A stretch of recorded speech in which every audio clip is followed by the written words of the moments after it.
In this video, I'm going to be going over trading taxes and what they need to know about capital gains and just taxes for trading in general. So imagine making $50,000 trading stocks, but then the IRS wants to take a huge cut of it. Most traders focus on making money, but nobody talks about the taxes until it's too late. And trust me, taxes can either destroy your profits or they can save you thousands if you actually understand how they work. And in this video, I'm breaking down trading taxes in the simplest way possible, how gains are taxed, short-term versus long-term capital gains, wash sales, day trading taxes, deductions, and what you need to know before the tax season hits. And by the end of this video, you'll understand the basics that most beginner traders just completely ignore. And then when it comes to them needing to pay their taxes, they have no idea what to say or what you're talking about. So please watch this video if you're a trader. First things first, the government taxes your profits. So if you buy a stock for $1,000 and sell it for $1,500, you made a $500 gain. That gain is taxable income. But if you lose money, those losses can actually help reduce your taxes. Now, this is where most people get confused. There are two main categories for investment taxes: short-term capital gains and long-term capital gains. And the amount of tax you pay depends mostly on how long you held the investment. If you hold a stock, options, crypto, or investments for less than 1 year before selling it, that profit is considered a short-term capital gain. These are taxed like normal income. So if you work a job making trading profits and fall into a higher tax bracket, you could owe a pretty serious amount. For example, you make $30,000 from your first job and another $20,000 from trading. The IRS may basically look at that as $50,000 worth of income. And this is long-term capital gains.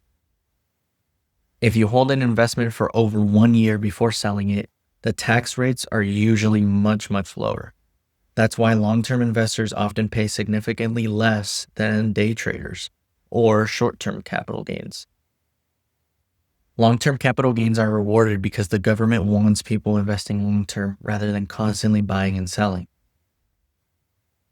If you're a day trader / swing trader or options trader, listen carefully because this is important. Most active traders fall into a short-term capital gain territory. That means every profitable trade you lose can create a taxable event. And here's the scary part. Even if you grow an account massively, if you don't set money aside for taxes, you can get destroyed during tax season. A lot of beginner traders make these mistakes because of thinking, my account went up, so all this money is mine. That's wrong. A percentage of those capital gains may belong to the IRS. For example, let's say you turn $10,000 into $40,000 in a year.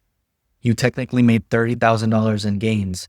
Depending on your tax bracket, the state taxes and you may owe thousands of dollars. That's why experienced traders usually keep a portion of profits untouched specifically for taxes. Losses can offset gains, so if you made $20,000 on winning trades but lost $8,000 on losing trades, you may only be taxed on the net gain, which would be $12,000. That's why tracking every trade matters. Remember, journal every trade. I've been very successful and I still journal all my trades. It's so much easier to track it and know what you're making besides just looking at your broker and being like, oh yeah, this is how much I've made, and all that stuff. The brokers can be wrong or they can be glitched out or whatever reason.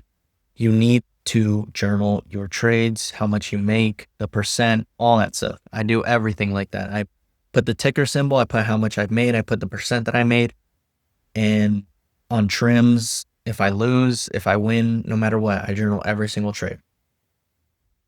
If your losses exceed your gains, you may be able to deduct some losses against regular income. A lot of people don't realize this, but actually have tax value.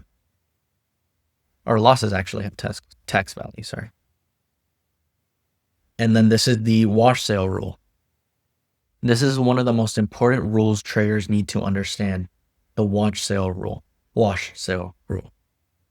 And honestly, This rule catches a ton of people off guard, especially beginner traders.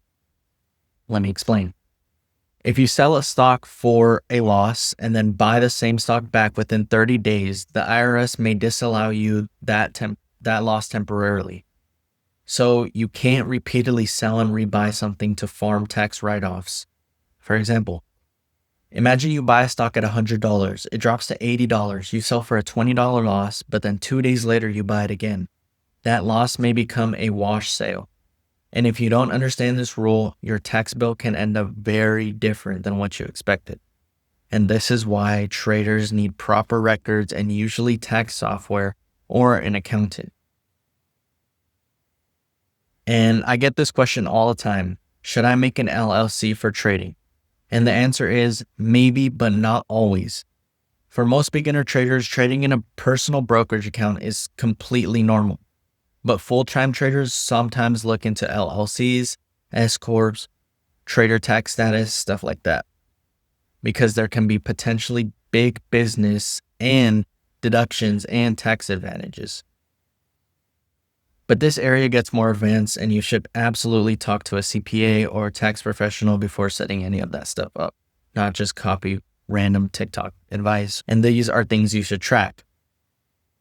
If you trade, you need to track these things: total gains, total losses, deposits, withdrawals, fees, dates of trades, what assets you traded. Your broker usually gives you tax forms like a 1099 at the end of the year, but you still need to understand what's actually happening. And if you trade options, futures, or crypto, taxes can get very complicated. And these are the biggest mistakes traders make: not saving money for taxes, thinking every dollar's in the account that they're able to spend it on whatever they want, ignoring wash sales, not keeping records, and taking tax advice from random people online. At the end of the day, understanding taxes is part of becoming a real trader. Anybody can focus on profits, but smart traders focus on keeping profits. The more money you make, the more important taxes become. So learn the rules early. And remember, this video is educational, not financial advice or tax advice. Always talk to a qualified CPA or tax professional for your specific situation. Thank you guys for watching. If this video helped you understand trading taxes better, drop a like, subscribe, and comment what topic you want next. See you guys in the next video.